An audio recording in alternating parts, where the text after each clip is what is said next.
This video is sponsored by SBO Digital Marketing.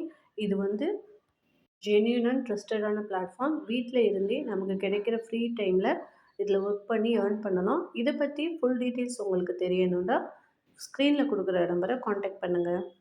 Skip பண்ணாதீங்க, பெரிய தப்பு. தினம் 300 ரூபாய் சம்பாதிக்க அரிய வாய்ப்பு. இன்ஸ்டாகிராம், ஃபேஸ்புக் பயன்படுத்த தெரிந்தால் போதும். Content post and content publishing மூலமா தினம் 300 ரூபாய் சம்பாதிக்கலாம். இந்த வேலை செய்ய 5 நிமிடம் போதும். Work training support, group communication support, all language customer live chat support, முக்கியமா சொந்தமா ஒரு பிசினஸ் ஸ்டார்ட் பண்ற அளவுக்கு உங்களால கற்றுக்கொள்ளவும் முடியும், சம்பாதிக்கவும் முடியும். இந்த வேலை வாய்ப்பு வழங்குவது 5 வருடத்திற்கு மேல ரன் ஆகிட்டு இருக்க நம்ம தமிழ்நாட்டு company school of business organization private limited. மேலும் விவரங்களுக்கு டிஸ்கிரிப்ஷன்ல கொடுத்திருக்க நம்பருக்கு வாட்ஸ்அப் பண்ணுங்க.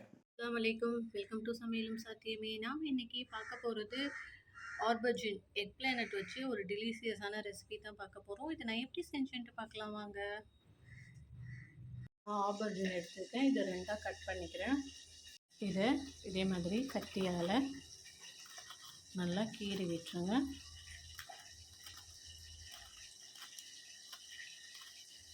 கீறி விட்டுக்கோங்க.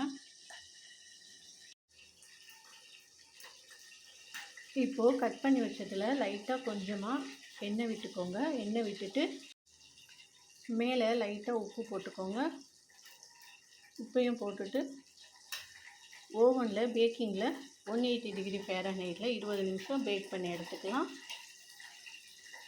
இப்போது நம்ம ஃபில்லிங் ரெடி பண்ணுறதுக்கு அடுப்பில் ஒரு பேன் வச்சு கொஞ்சமாக எண்ணெய் விட்டுருக்கேன். ஒரு 5-6 பல் பூண்டு பொடிசாக கட் பண்ணி சேர்த்துருக்கேன். எனக்கு சின்ன பல்லாக இருந்ததுனால ஒரு 6 பல்ல சேர்த்துருக்கேன்.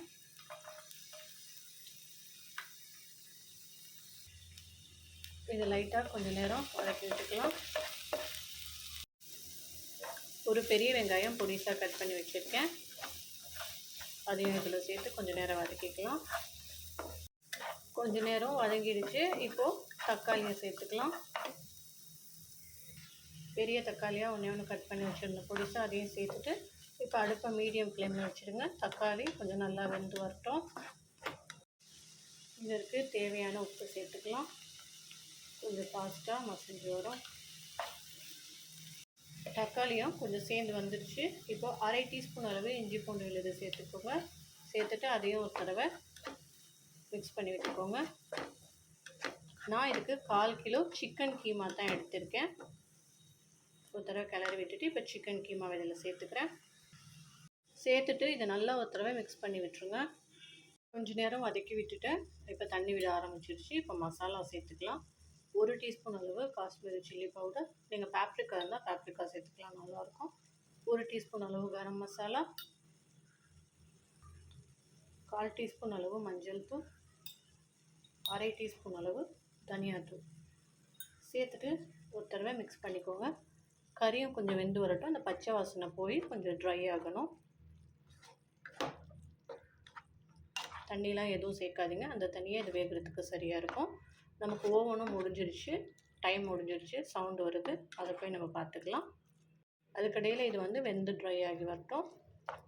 நான் ஸ்டார்டிங்லேயே உப்பும் போட்டுட்டேன். நீங்கள் உப்பு மட்டும் பார்த்துக்கிட்டு வேண்டாம் இன்னும் கொஞ்சம் போட்டுக்கோங்க. ஓவன்லேருந்து நான் வெளியே எடுத்துக்கிட்டேன். நல்லா வெந்துருச்சு. இதை இதிலையே மேஷ் பண்ணி விட்டுருங்க. பாருங்கள், நல்லா மேஷ் பண்ண வருது பார்த்தீங்களா. இதே மாதிரி இந்த நடுவில் உள்ள பல்ப்பை மட்டும் மேஷ் பண்ணி வச்சுருங்க. நடுவில் உள்ளதை மட்டும் எடுத்துகிட்டு அதிலையே வச்சுருக்கேன். ஓரம்லாம் அப்படி இருந்தால் பரவாயில்ல. நடுவில் நமக்கு கேப் எதுக்கு வேணாலும் அந்த சிக்கன் ஃபில்லிங் வைக்கிறதுக்காக, அதனால இப்படி இருந்தால் ஓகே. நமக்கு இங்கே சிக்கன் கீமா நல்லா வெந்துருச்சு, நல்லா ட்ரையாக ஆகிடுச்சு. போதும், அடுப்பை ஆஃப் பண்ணிவிட்டு இதை இறக்கிக்கலாம். ரெடி பண்ணி வச்சுருக்க சிக்கன் கீமாவை எடுத்து இந்த ஆர்பஜினில் வச்சுக்கலாம். நீங்கள் எந்த அளவுக்கு வேணுமோ வச்சுக்கோங்க. உங்களுக்கு அந்த ஆர்பஜினை நல்லா ஹோல்ட் பண்ண முடிஞ்சால் அந்த ஓரத்தையெல்லாம் கூட ஃபுல்லாக எடுத்துட்டு நீங்கள் இதை வந்து ஃபுல்லாகவே ஸ்டஃப் பண்ணிக்கலாம். ஆனால் அந்த ஆர்பஜின் அந்த ஸ்கின்னோடு தான் இதையுமே வைக்கணும். அந்த ஸ்கின் வந்து கீழே இருக்குது, நம்ம இதை வந்து மேலே வச்சுக்கிறோம். நான் எல்லாத்துலேயும் ஃபில் பண்ணிவிட்டேன். இப்போ மொசரல்லா சீஸ் திருவி வச்சுருக்கேன், அதை வந்து இதில் மேலே போட்டுக்கிறேன். மொசரல்லா சீஸாக இருந்தால் இழுக்க வரும், நல்லாயிருக்கும். இல்லாட்டி உங்கள்கிட்ட எந்த சீஸ் இருக்கோ நீங்கள் போட்டுக்கோங்க. சீஸ் போட்டுட்டு மேலே வந்து மல்லிக்கீரை மட்டும் போட்டிருக்கேன். இதை 2 to 3 நிமிஷம் ஓவனில் வச்சு எடுத்துக்கலாம். பாருங்கள், நான் 2 நிமிஷம் தான் வச்சேன். சூப்பராக மெல்ட் ஆகி ரெடி ஆகிடுச்சு. நான் ஒரு பிளேட்க்கு மாற்றிக்கிட்டேன், எடுத்து பார்க்கலாம். பாருங்கள் சூப்பராக வந்திருக்கு அந்த சீஸோட. கண்டிப்பாக இதே மாதிரி நீங்களும் ட்ரை பண்ணி பாருங்கள். ரொம்ப டெலிஷியஸான ரெசிபி. உங்கள் வீட்டு பசங்களுக்குலாம் ரொம்ப பிடிக்கும். ட்ரை பண்ணி பார்த்துட்டு எப்படி இருந்ததுங்கிறத கமெண்ட் பண்ணுங்கள். என்னுடைய சேனல் பிடிச்சிருந்தா சப்ஸ்கிரைப் பண்ணுங்கள், லைக் பண்ணுங்கள், ஷேர் பண்ணுங்கள். இன்ஷால்லா அடுத்த வீடியோவில் மீட் பண்ணலாம். அஸ்ஸலாமு அலைக்கும்.